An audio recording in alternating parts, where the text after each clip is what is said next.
Assalamualaikum. Dear students, chapter number 6 math का exercise है 6.5 और उसका क्वेश्चन नंबर हमने 1 किया था कल।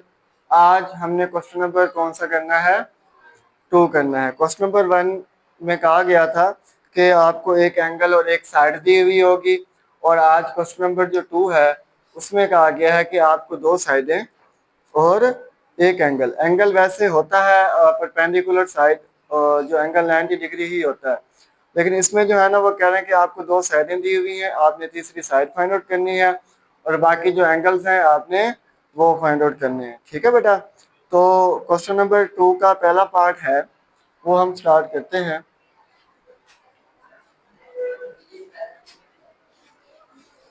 जी बेटा, आप कल आए थे बेटा? जी,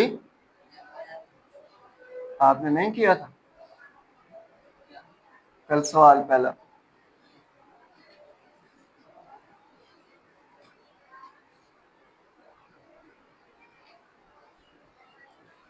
जी बेटा, वैल्यूज लिखवा दें।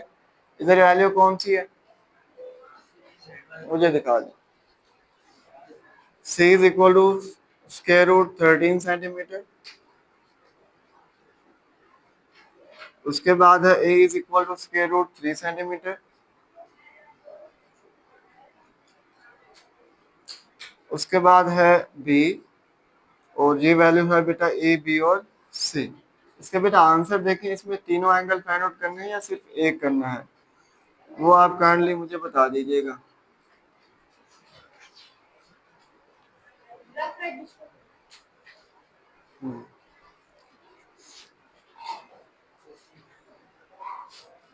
देखें बेटा, अब इसमें जी बेटा,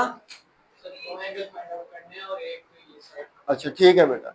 अब ये देखें, हमारे पास C की वैल्यू दी हुई है और A की वैल्यू दी हुई है। जब आपके पास दो साइड होती हैं तो आप तीसरी साइड इजीली फाइंड आउट कर सकते हैं पाइथागोरस थ्योरम से। पाइथागोरस थ्योरम क्या था? C square is equal to A square plus B का स्क्वायर। हम वो फार्मूला लगाएंगे तो आंसर आ जाएगा। ठीक है जी, तो आप लिखेंगे यूजिंग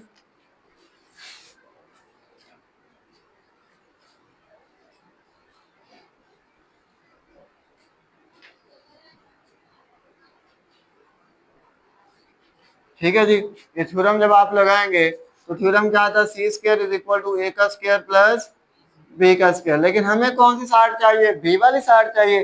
B को हम इधर ले आएंगे। ठीक है, तो ये हो जाएगा C का स्क्वायर माइनस B का स्क्वायर इज इक्वल टू हो जाएगा बेटा A का स्क्वायर। अब C की वैल्यू क्या आई है? Square root 13।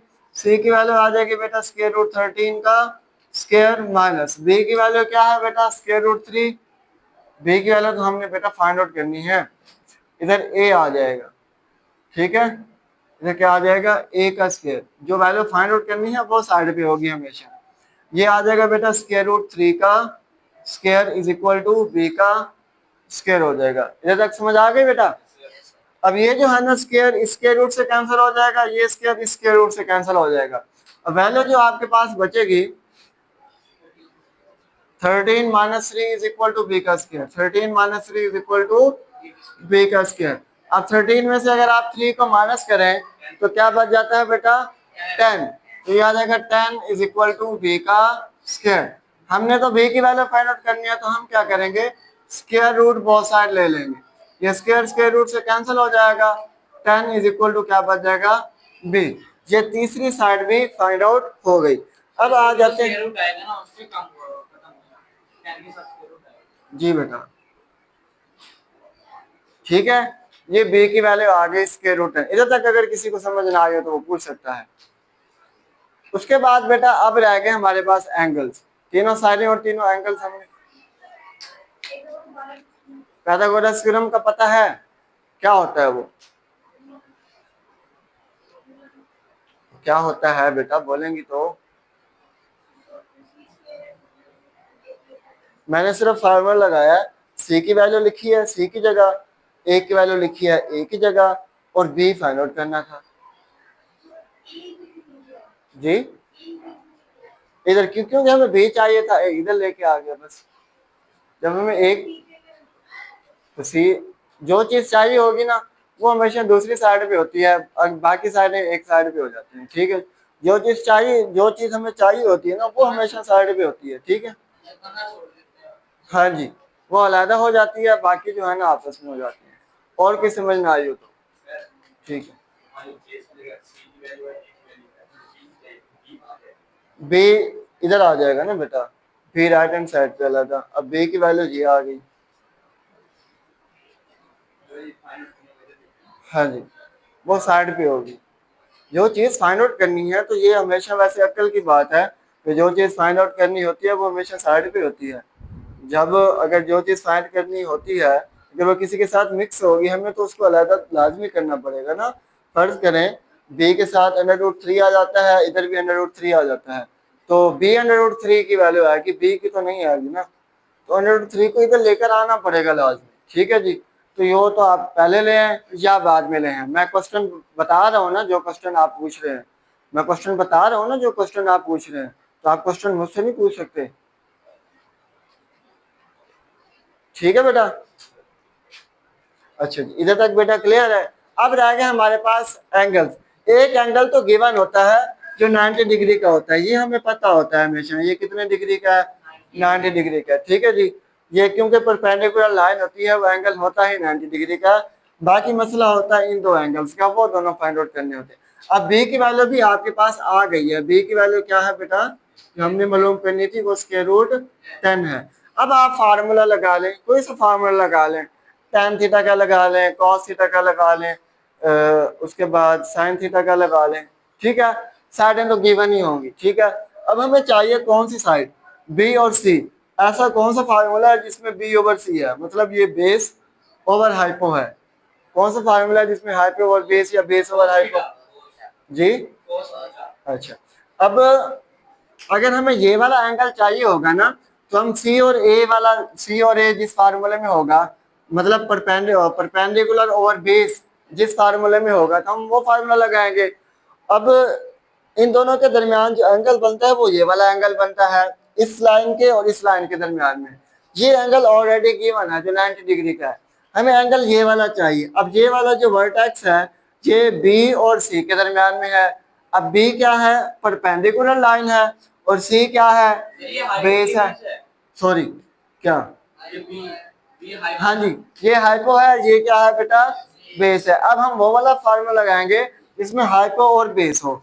ऐसा कौन सा फार्मूला है जिसमें हाइपो और बेस हो, कोस कोस थीटा में बेस और हाइपो है जी। तो आप कॉस थीटा वाला फार्मूला लगा लें। ठीक है जी, ये आप लगाएंगे cos theta is equal to base over hypo था बेटा जी।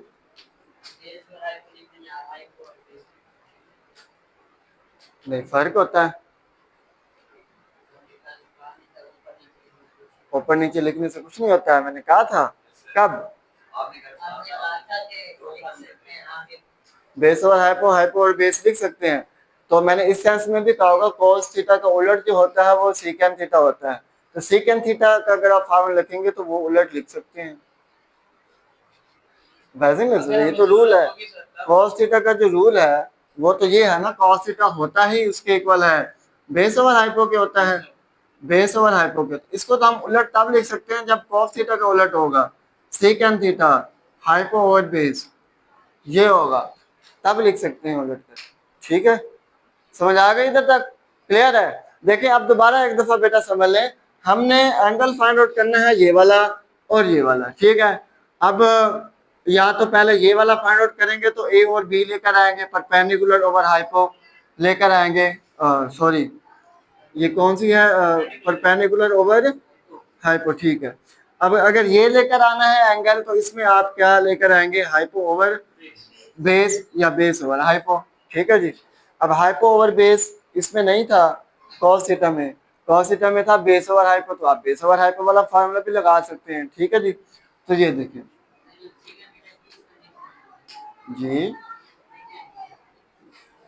हमें सेकंड थीटा की जरूरत ही नहीं है, जब फाइंड आउट करेंगे तो फिर होगा ना, जब हमें जिसकी जरूरत ही नहीं है हम क्या करें। हमें सिंपल फार्मूला एक लग रहा है cos थीटा, आप सेकंड थीटा लगा लें कोई मसला, उससे भी आंसर आ जाएगा। थीटा की ही वैल्यू फाइंड आउट करनी है ना, उससे फिर जब आप उसका इन्वर्स लेंगे ना, cos का इन्वर्स भी एक होता है, कुछ फार्मूले जब मैंने पढ़ाए हुए हैं, तो cos का इन्वर्स तो आ जाएगा कैलकुलेटर में, लेकिन सेकंड का इन्वर्स कैलकुलेटर में नहीं आएगा। सेकंड का इन्वर्स लेने के लिए आप कैलकुलेटर के अंदर सेकंड थीटा भी होना लाजमी है? इसलिए जो हम cos थीटा वाला लगाएंगे, ठीक है।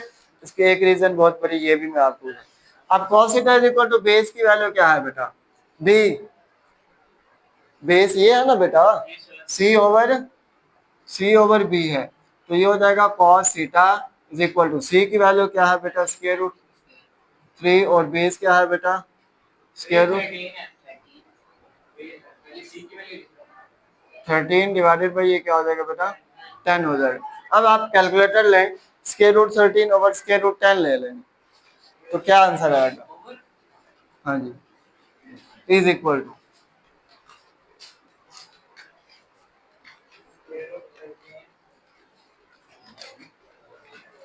Square root 13 divided by square root 10, 1.1401, तो ये आ जाएगा बेटा 1.1401 आ जाएगा, ठीक है। ये वैल्यू आ गई इसकी, इधर तक बेटा समझ आ गई है सबको जी? अगर किसी ने पूछना हो इधर तक तो पूछ सकता है, फिर हम आगे जाएंगे, ठीक है जी। अब आगे चलें जी, इससे आगे अब मैं किसी को क्वेश्चन बताऊंगा, उससे पीछे नहीं बताऊंगा। अब ये जो कॉज है, जब आप उसको उस तरफ लेकर जाएंगे कॉज इनवर्स हो जाएगा, तो थीटा इज इक्वल टू बेटा कॉज इनवर्स हो गया, तो 1.1401 हो गया।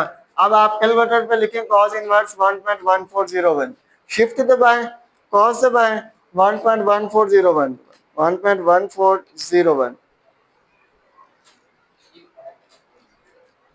01, शिफ्ट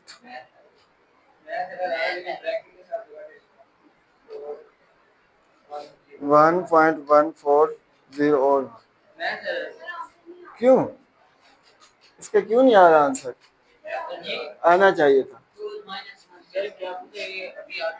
नहीं ये आगे नहीं होगा, इसके सिर्फ ये डिवीजन करनी है, डिवीजन करने के बाद सिर्फ इसको आगे करना है, और इससे कोई नहीं होगा। या आप ये इसका क्या थीटा क्या निकलता है, थीटा, इसको पॉज कर दिया, अच्छा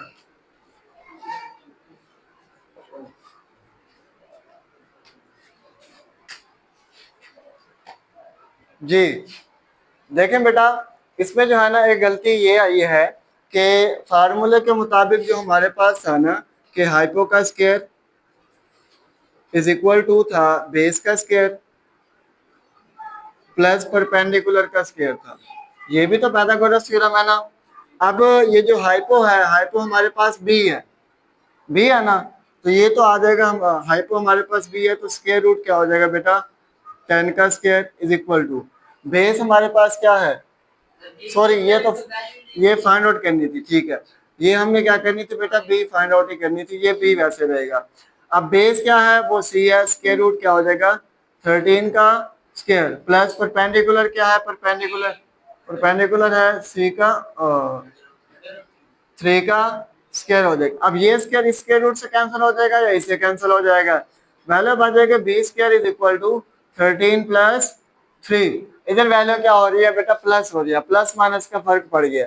अब इधर B square is equal to क्या आ जाएगा बेटा, 16, जब दोनों तरफ आप स्क्वायर रूट लेंगे तो स्क्वायर स्क्वायर से कैंसिल हो जाएगा, तो बी की वैल्यू क्या आ जाएगी बेटा, 4 आ जाएगी, क्योंकि 16 का जो स्क्वायर रूट है वो क्या है, 4 है, ठीक है। अब समझ आ गई है, ये आंसर में फर्क इसलिए पड़ा था क्योंकि हमारी जो साइड है, साइड का थोड़ा सा वो मसला आ गया, ठीक है जी। तो वैल्यू को माइनस किया, इधर क्या किया है, प्लस किया, फिर उसका स्क्वायर रूट लिया, नहीं साइड पे हाइपो ही होती है, साइड पे हाइपो ही होती है, जो वैल्यू फाइंड आउट करनी होती है वो भी साइड पे ही होती है, ठीक है जी। बेस इधर हाइपो उधर जाके माइनस हो जाती है, ठीक है जी, तो ये होता है। अब इधर देखिए, इससे आगे जो है ना आपकी वैल्यू क्या आ गई, b इज इक्वल टू 4 आ गई। ठीक है, अब आप फार्मूला लगा सकते हैं। ठीक है, अब लगा लें फार्मूला, कौन सा लगाना है जी, इसको करके देखें, डिवाइडेड बाय करके देखें। cos theta is equal to hypo, base over hypo था, बेस हमारे पास स्क्वायर रूट 13 ओवर करके देखें 4, स्क्वायर रूट 13 ओवर 4 करें, स्क्वायर रूट 13 ओवर 4 आ गया। वो कैलकुलेटर बेटा कहाँ है आपके वाला,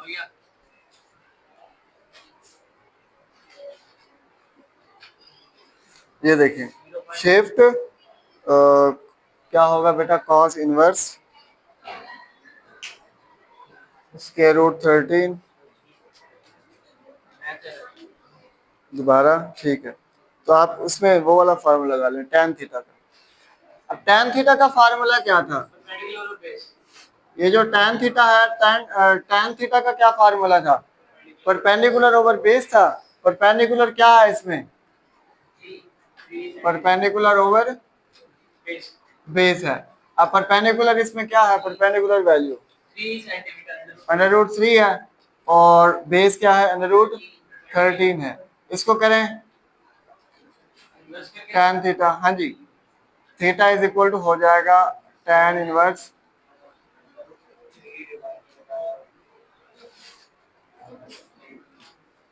16.6410। अच्छा, ये देखें थीटा इज इक्वल टू क्या आ जाएगा, 16.64। इसको जब आप डिग्री में करेंगे तो फिर वो डिग्री में आ जाएगा, ये डिग्री में 16 डिग्री 16.38 मिनट आ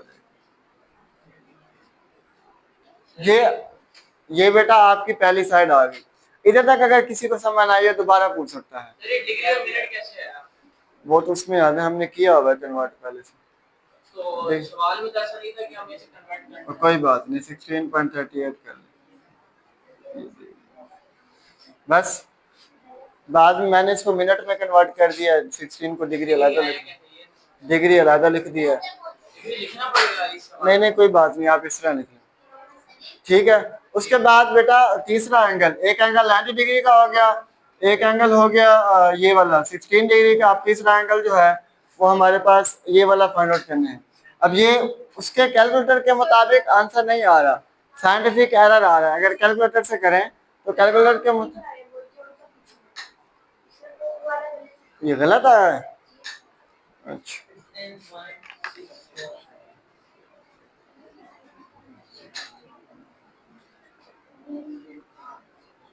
ये 25.64 था बेटा, इसका आंसर गलत था। ठीक है जी, उसके बाद तीसरी साइड बेटा कैसे फाइंड आउट करते हैं कि इन दोनों को प्लस करके फिर तीसरी साइड फाइंड आउट करते हैं। तो ये है कि हमारे पास ये हो जाएगा C इज इक्वल टू, ये तीन साइडें होती हैं बेटा, alpha plus beta plus gamma होता है इज इक्वल टू 180 डिग्री। ये तीन साइडें इज इक्वल, बोर्ड पे देखें आप, फिलहाल बोर्ड पे देखें, देखिए तीन साइडें होती हैं, एक अल्फा होता है, एक बीटा होता है और एक गैमा होता है। ठीक है, ये तीन जो होती हैं, एक ट्रायंगल है, ट्रायंगल का जब आप सम करेंगे ना वो किसके इक्वल आ जाता है, 180 डिग्री के इक्वल आ जाता है। किसके, अगर आप ट्रायंगल के तीनों एंगल्स का सम करें तो वो किसके इक्वल आ जाता है, 180 डिग्री के। तो मैंने पहला अल्फा लिख दिया, दूसरा बीटा, तीसरा गैमा। ये नाम मैंने आपको शायद पहले बताए हुए हैं, गैमा था। ठीक है बेटा, अब आपको कैसे पता अल्फा की वैल्यू कौन सी है, बीटा की कौन सी है और गैमा की कौन सी है। आप कोई भी नाम रख लें, आप नाम कोई भी रख लें, आपको तीसरा एंगल आ जाएगा। नाम कोई भी आप रख सकते हैं, पहले अल्फा रख लें, इधर बीटा लिख दें, इधर क्या लिख दें बेटा, गैमा लिख दें। अब अल्फा की वैल्यू नहीं है ये हमारे पास, फाइंड आउट नहीं है, अल्फा अलहदा कर लें। बीटा की वैल्यू क्या आई है, बीटा की क्या आई है बेटा जी, ये वाली देखिए, ये बीटा ये वाली साइड आई थी हमारे पास 25.64, उसके बाद प्लस गैमा, गैमा क्या आया बेटा 90 डिग्री। ठीक है जी, ये 90 इज इक्वल टू 180 डिग्री। अगर आप इन दोनों को सम करें, 90 और 25 को सम करें, क्या आता है, ये आ जाएगा alpha is equal to 29.4 29 point, बेटा 29 क्यों आएगा? यार सर 11 90 प्लस 25 करें तो आया 115.64 इज इक्वल टू 180 डिग्री। इस सब को उस तरफ ले जाएं तो alpha is equal to 180 degree minus 115.64 degree. इनको माइनस कर रहे हैं तो अल्फा की वैल्यू आ जाएगी minus 64.36 जी 64.36 64.36। 36 जी बेटा क्या कह रही थी आप? ठीक है, ये आपका तीसरा एंगल फाइंड आउट हो गया। अच्छा, ये इसमें मसला बस ये आता है कि आपने पहले tan थीटा ही लगाना है। tan थीटा लगाएंगे, इससे ना एरर आ रहा था, वो इसलिए क्योंकि ऊपर वाली वैल्यू थी छोटी, नीचे वाली वैल्यू थी बड़ी। ये इन्वर्स तब आता है जब ऊपर वाली वैल्यू क्या होनी चाहिए हमारे पास बड़ी, नीचे वाली वैल्यू क्या होनी चाहिए छोटी होनी चाहिए, तब जाके ये। अब स्क्वायर रूट 3 हमारे पास क्या है बड़ा है और स्क्वायर रूट 13 छोटा है। आप इस पे कैलकुलेटर पे अगर आप करके देखें ना तो उससे हो जाता है। ये अब हमारे पास तीन एंगल्स आ गए। पहला एंगल ये आ गया, दूसरा ये आ गया, तीसरा एंगल डेफिनेटली गैमा था। इधर तक बेटा किसी को समझ नहीं आई तो मुझसे पूछे। जी सर ये जो हमने ये जो क्या नाम है ये ये पकड़ो। बीटा जो ये क्या जी नाम है? बोले अब एक दफा जी